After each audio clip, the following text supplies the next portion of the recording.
Sa meilleure amie a mis de l'acide dans sa crème. En quelques minutes, sa peau parfaite s'est transformée en enfer. Elle criait de douleur, son visage brûlait, fondait sous ses doigts. En larmes, elle répétait « Qu'est-ce qui m'arrive ?» Et pendant ce temps, dans un coin de la chambre, sa meilleure amie riait. « Maintenant, dis-moi, Khadijatou, qui a la plus belle peau ?» Tout ça pour une seule raison, la jalousie. C'est l'histoire vraie d'une amitié détruite par la méchanceté. Khadijatou vivait dans un petit village au sud du Mali. Depuis toute petite, elle rêvait d'une vie meilleure. Pendant que les autres enfants jouaient dans la poussière, elle se parlait à elle-même. « Un jour, je réussirai. Ma vie doit changer. » Son père était mort très tôt. Elle vivait seule avec sa mère, maman Sira, une femme courageuse mais pauvre. Khadijatou ne voulait pas rester dans la misère. Dans son village, c'était la tradition. Les filles se mariaient juste après le lycée, les garçons devenaient cultivateurs. Mais elle voulait plus, beaucoup plus. Certains disaient « Cette fille est trop fière ». D'autres murmuraient « Elle se croit meilleure que nous ».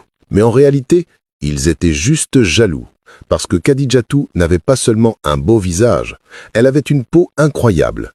Même sous le soleil brûlant, elle brillait comme du miel. Quand elle marchait dans la rue, on la reconnaissait de loin grâce à l'éclat de sa peau.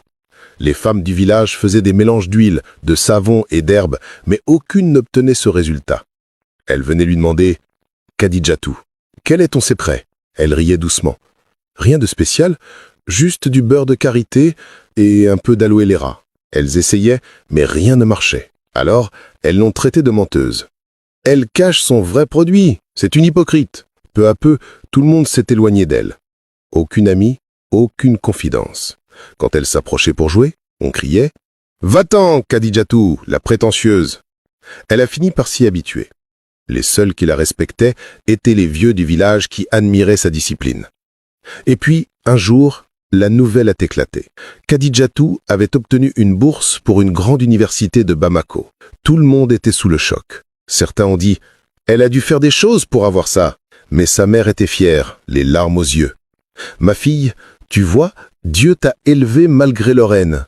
Mais fais attention, le monde dehors n'est pas comme ici. Garde ton cœur pur. » Khadijatou sourit. « Oui, maman. » Quelques semaines plus tard, elle monta dans un bus pour Bamako. En arrivant à la grande université, elle fut émerveillée. Des bâtiments immenses, des étudiants souriants, des voitures partout. Elle se sentait enfin libre. Partout où elle passait, on lui disait « Waouh, ta peau est incroyable !» Elle souriait timidement. Dans sa chambre d'étudiante, elle fit la connaissance de ses colocataires. 3 d'entre elles étaient gentilles. Mais la 4e, Aïssata, la regardait d'un air étrange. Aucune salutation, aucun sourire. Khadijatou ne comprenait pas.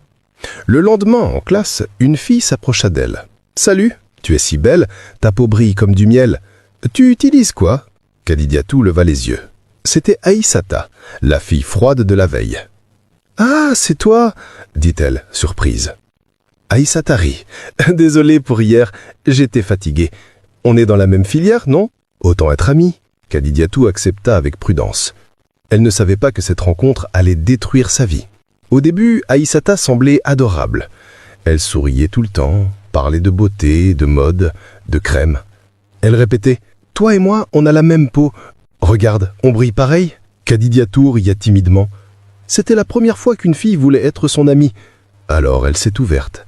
Elles ont commencé à tout faire ensemble. Aller en cours, manger, se coiffer, se promener. Les autres filles les appelaient les jumelles dorées. Mais ce que Khadijatou ignorait, c'est que Aïssata ne supportait pas d'être dans son ombre. Sous ses sourires, elle bouillonnait de jalousie. Un soir, pendant qu'elle se démaquillait, Aïssata demanda « Dis-moi, sincèrement, tu mets quoi sur ta peau? Parce que moi aussi, je veux briller comme toi. » Khadijatou répondit calmement « Rien de spécial, juste du beurre de karité et de l'aloe vera. »« Ce n'est pas possible, tu mens un peu, non ?» Khadijatou secoua la tête, confuse. Elle n'avait pas compris que, pour certaines personnes, la vérité simple est trop belle pour être crue. Quelques mois passèrent, elles devinrent inséparables. Elles prenaient des selfies, partageaient leurs repas, portaient même les mêmes vêtements. Khadijatou disait souvent « Aïssata, tu es la sœur que je n'ai jamais eue. » Et Aïssata souriait, sans répondre. Puis arriva la fin de l'année. Kadidiatou annonça qu'elle allait passer quelques semaines au village pour voir sa mère. Aïssata insista pour l'accompagner. Kadidiatou hésita mais finit par accepter. « Pourquoi pas? Tu verras où j'ai grandi. » Au village, tout avait changé. Ceux qui se moquaient d'elle avant venaient maintenant la féliciter. « Kadidiatou, tu es devenue une vraie dame de la ville !» Elle répondit poliment, sans rancune. Un matin, elle chercha Aïssata dans la maison mais ne la trouva pas. Elle sortit et la vit rire aux éclats avec les mêmes filles du quartier qui l'avaient rejetée autrefois. Kadidiatou sentit son cœur se serrer. « Pourquoi tu parles avec elle ?» demanda-t-elle sèchement. Aïssata répondit calmement. « Parce que je ne suis pas toi. Ce n'est pas parce qu'elles t'ont maltraité que je dois les détester. » Kadidiatou resta muette. Elle ne voulait pas se disputer, mais quelque chose avait changé entre elles. Avant leur retour à Bamako, maman Sira appela sa fille. « Ma fille, écoute-moi bien.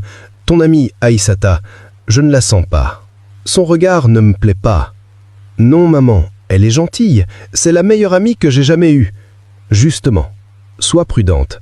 Tout le monde qui sourit n'a pas un bon cœur. » Kadidiatou haussa les épaules. Elle pensait que sa mère exagérait. Mais maman Sira avait raison. Quelques mois plus tard, à l'université, tout s'est accéléré. Kadidiatou avait commencé à sortir avec Moussa, le garçon le plus populaire du campus. Grand, élégant, riche, il était fou d'elle, et elle aussi l'aimait sincèrement. Grâce à lui, Kadidiatou découvrit le monde des réseaux sociaux. Moussa lui offrit un iPhone, un trépied et des lumières pour filmer. « Toi, ma chérie, tu vas devenir une star. Les gens doivent voir ta beauté. » Et il avait raison. Kadidiatou ouvrit une page sur Instagram et TikTok. Elle commença à publier ses routines de soins. Ses vidéos devinrent virales. Des milliers de commentaires. « Ta peau est incroyable! Dis-nous ton secret !» Des marques de cosmétiques la contactèrent pour des partenariats. En quelques mois, elle devint une influenceuse célèbre. Ses camarades l'admiraient, les professeurs parlaient d'elle, les filles l'imitaient. Mais Aïssata, elle, étouffait de rage. Chaque fois qu'elle voyait Kadidiatou être applaudie, son sourire se figeait un peu plus. Un jour après les cours, des étudiantes s'approchèrent de Kadidiatou. « On peut faire une photo avec toi ?» Elles la filmèrent, la complimentèrent, riaient avec elle. Pendant ce temps, Aïssata attendait à l'écart, les bras croisés. Quand les filles partirent, elle explosa. « Kadidiatou, c'est quoi tout ça? Tu te prends pour une star maintenant ?» Kadidiatou tenta d'apaiser les choses. « Calme-toi, Aïssata. Elle voulait juste une photo. » Mais Aïssata lança d'une voix glaciale. « Ton secret, c'est quoi? Hein? Parce que même moi, ma peau est plus belle que la tienne. » Kadidiatou resta sans voix. Ce fut la phrase de trop. Elle comprit à cet instant que leur amitié était finie. Quelques semaines plus tard, tout semblait redevenu calme. Kadidiatou se préparait à déménager. Moussa venait de lui louer un bel appartement, rien qu'à elle. Elle était aux anges. « Enfin, je vais avoir mon espace, ma tranquillité, » disait-elle en souriant. Ses colocataires étaient heureuses pour elle. Mais Aïssata, elle, ne disait rien. Elle souriait, mais ses yeux brillaient d'une étrange noirceur. La veille du déménagement, Kadidiatou faisait sa valise, chantonnant doucement. Aïssata entra dans la chambre, un faux sourire sur le visage. « Tu vas devenir une star. Les gens doivent voir ta beauté. Elle me mérite vraiment. Merci Aïssata. Je vais t'appeler quand je serai bien installée. » Elles se serrèrent dans les bras. Mais Kadidiatou ne savait pas qu'à ce moment précis, son ami préparait sa destruction. Le lendemain matin, le soleil brillait fort. Kadidiatou alluma sa caméra pour filmer une dernière vidéo dans la résidence. « Coucou mes amours! Aujourd'hui, je vous montre ma routine du matin. » Elle prit son gommage à la vitamine C, se frotta doucement le visage, puis appliqua sa crème comme d'habitude. Mais à peine quelques secondes plus tard, elle sentit une brûlure atroce. « Aïe !» criait-elle. Sa poule à piquer, chauffait, fondait presque. En quelques minutes, son visage devint noir, gonflé et brûlé. Elle hurla de douleur. « À l'aide! Maman! Moussa !» Ses colocataires accoururent. Elles ouvrirent la porte et restèrent figées d'horreur. Kadidiatou se tordait de douleur au sol, son visage méconnaissable. Et là, dans un coin de la pièce, Aïssata riait. Un long rire, cruel, presque démoniaque. « Maintenant, dis-moi, Kadidiatou, qui a la plus belle peau ?» Puis elle tourna les talons et s'enfuit, laissant sa meilleure amie en train de crier. Les filles emmenèrent Kadidiatou d'urgence à l'hôpital. Le médecin secoua la tête choqué. Sa crème a été mélangée avec de l'acide. C'est un miracle qu'elle soit encore en vie. Moussa arriva en courant. En voyant son visage, il fondit en larmes. « Mon amour, je suis là! Tiens bon, je ne t'abandonnerai pas !» Kadidiatou ne pouvait presque plus parler, mais dans son regard, on voyait toute la douleur du monde. Quelques jours plus tard, la vérité éclata. Une enquête révéla qu'Aïssata avait ajouté de l'acide sur la crème de Kadidiatou pendant qu'elle dormait. Elle fut arrêtée. Quand Moussa la vit au commissariat, elle tomba à genoux, suppliant « Moussa, pardonne-moi, je t'aimais, c'est elle qui t'a pris à moi. » Mais Moussa détourna le regard, glacé. « Tu n'as pas perdu ton amour, Aïssata, tu as perdu ton âme. » Pendant des mois, Kadidiatou subit des traitements. Sa peau mit longtemps à guérir. Mais Moussa et sa mère restèrent à ses côtés chaque jour. Petit à petit, elle retrouva confiance, puis recommença à faire des vidéos. Cette fois non pas pour montrer sa beauté, mais pour partager son histoire et mettre en garde les autres. Son visage même marqué inspirait. Les gens l'appelaient désormais « la fille au courage d'or ». Et ironie du destin, c'est cette douleur qui fit d'elle la plus grande influenceuse beauté du pays. Un soir, devant sa caméra, elle dit « Mes sœurs, écoutez-moi bien. Toutes celles qui partagent une chambre à l'université ou en ville, faites attention. Votre colocataire n'est pas forcément votre ami.